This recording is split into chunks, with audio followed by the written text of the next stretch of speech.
This is just a prelude to a series I'm going to start called You Want to Be Where the Money Resides. But it's going to go into a lot of the way our minds work, the way we have carried money blocks in our DNA, the way we model it, the way we teach it, the way we instill the relationship we have with money that creates these blocks that prevents us from really, getting the money that we need and that we deserve. Everybody's birthright is abundance. Abundance is more than just money, just like wealth is more than just money. But we have to let go of this idea that money is the root of all evil. It can be, but it's more about that person than the money in itself. If you use your money for good, if you use your money for uplifting your communities, uplifting your families, then what about it is bad? God created money because God created people, and everything that people create is, in essence, it goes back to the source. But money is a great tool and is a great channel to get things that you want and desire and need in life to persevere. Like I say, I can love all day, but can I go to the bank and pay my bills with love? I'm a realist. At the end of the day, I'm out here. I'm living life for real, for real. I'm not rich yet, not by far. And so I know the importance of money, and I'm not out here preaching something from my fancy home in the middle of the woods, not in the trenches, not in the midst of reality, in the midst of the struggle and the pain. And I see it every day through myself, through other people. And it's like money is very essential in getting a lot of the things that we want. It's a lot of things that I know that really will help uplift me and help me grow intellectually. And it's like I just can't do it because I don't want $20,000 in debt, or I don't want this, or I need this medical thing done, and I can't get it because I don't have the money, and I don't want these bills. But like my mama always say, as long as you own them, they ain't gonna never be broke. So don't ever jeopardize or neglect your health because of the money. But yeah, that's just a little old school tip I got for you. But anyway, this is just gonna be a little series, just a little quick prelude of some things I've come to realize when it comes to money, and just really understanding that and appreciating it as a blessing. And every time I spend money, I'm thanking God for the fact that I'm able to use this money to buy whatever I need or want. So yeah, grounding in that gratitude. But all right, that's all for now. So I just posted a video on my YouTube channel. It's probably only the second video I've ever posted about my battle with, like, what is it called? Body focus repetitive disorders, or OCD type stuff. Trichotillomania, cuticle biting, teeth grinding, things that I do when I'm feeling subconsciously, when I'm feeling anxious or stressed or worried or overwhelmed or pressure, any of these things. And I feel like they come from rooted, like, basically like childhood, the inner child, those ancestral traits that we carry within us that, keep us in this just constant state of fight or flight or anxiety. And it was coming about because I'm going to be taking this doula certification. And so I was looking on my Amazon account, and I was about to purchase a couple textbooks, and I just saw like I do retail therapy a lot. But what I do to kind of conquer that is I just keep stuff in my cart, and I'll keep it there for like a week or more, and I'll come back and like, do I still need it? Do I still want it? But just the fact of putting it in my cart and picking it out, that actually gives me some sense of soothing. So, but I'm not just hastily buying the stuff because I'm keeping it in there for days or weeks or whatever. And so, but I was just like getting overwhelmed with the thought of spending money. And I noticed that spending money and is one of my triggers to any of my coping mechanisms, like my body focus repetitive disorders. So like pulling my hair, biting my nails, because I started biting my cuticles a lot, and I'll keep biting, and sometimes they'll even, crack or bleed or something like that. And not until I actually feel like pain will I stop, or actually just really realize. But now I become more conscious. So I'll notice pretty early. But so I practiced what I preach. I like stopped, took a deep breath. Then I started, just thinking about like, I already know what it is. And it's like, being overwhelmed.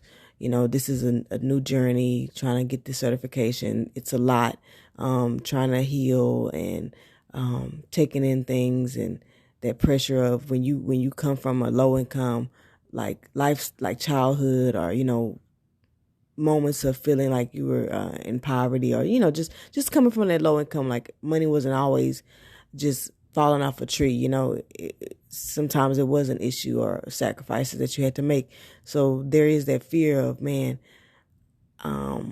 do I have the money? Can I afford this? Can I do that? But it's like, you have to know that you're investing in something for yourself that is going to help better yourself. And, but like I said, it's all about giving yourself grace. I'm not going to force myself to feel okay now because I'm on here preaching to you guys what to do. When I preach things, it's not to say that it's just fully healed. It's a journey. So, it's more of the awareness and the normalization and the destigmatization of these things that we go through, not making you feel bad or shameful. That's scarcity, that's lack. You have this. You need to just get over it. Like, no, it's not that easy. Like, I know what it is already, and I still battle with it. I know that it's this feeling of poverty, this feeling of lack or scarcity, this fear of, am I going to have enough money to pay my bills? And these are valid concerns. Like, am I going to have enough money for this or for that? And that is okay. Like, but we have to together come together and know that, to me, what always balances me, what I go back to, is faith. It's just knowing that I'm taken care of, that God is watching over me, and that I have never, he may not come when I wanted to, but he's always come on time. I've never had my lights cut off. I've never had where I couldn't find no food. It's like, even when there's been a situation where, I was like maybe struggling, it's like some money would just pop out of nowhere, like some kind of way. And I'm blessed. Yeah, I may feel like, man, as soon as I get the money, I got to pay for something. But you can also look at it another way, is like, when you needed the money, you got it.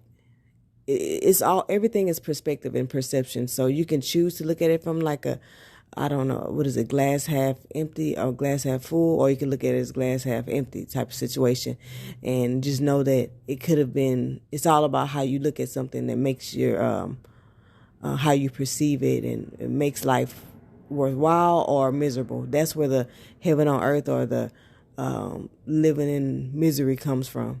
It's all perception and perspective. But yeah, so I just want to kind of share that, like, and that's why I say your coping mechanisms and your self-soothing and addictions and all these things, they highlight the traumas and the wounds and the thoughts and the feelings that you have. And it's up to you to reframe and change the way you see it, and how so that way you can heal and move forward.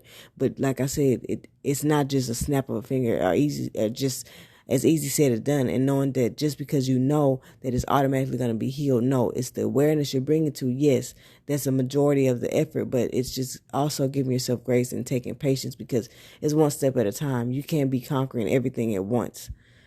But yeah, that's all I wanted to kind of talk about, is those money blocks and those belief systems that we have when it comes to spending money, and the fear of not having enough. Rise and shine your light in opulence, my solution seekers. It's your girl, the spiritual activist, coming to you with another word, confession, venting session.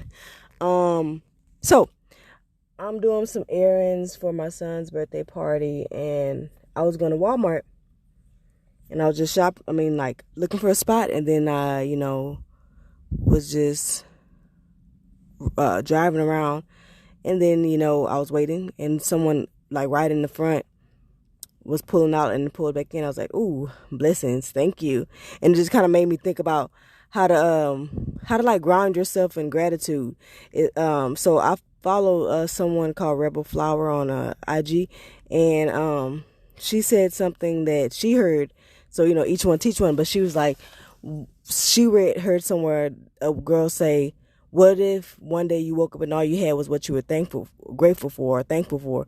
And she was like, after that, she was like, man, I need to make sure I'm saying thank you for everything. It doesn't mean like every day, thank you for this, thank you for that, thank you for this, but basically it's kind of the idea that be thankful for the smallest things that you may take for granted, because that's going to help cultivate that energy of feeling blessed, feeling highly favored for the smallest things, knowing that God is always with you and giving you little miracles, not just necessarily the big things that you think of, which are like money, fame, or career, and all these things that society tells you is what you really are in search for, but the small things that actually kind of like put a little smile on your face and give you these little warm and fuzzy feelings. And like she always says, thank you is a prayer. It is.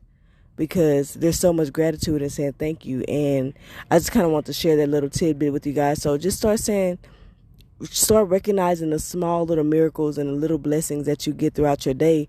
And trust me, it'll start to make you smile, and that smile will last longer and longer. And before you know it, you don't need to, do so much to show gratitude and be thankful and knowing that you're blessed and highly favored.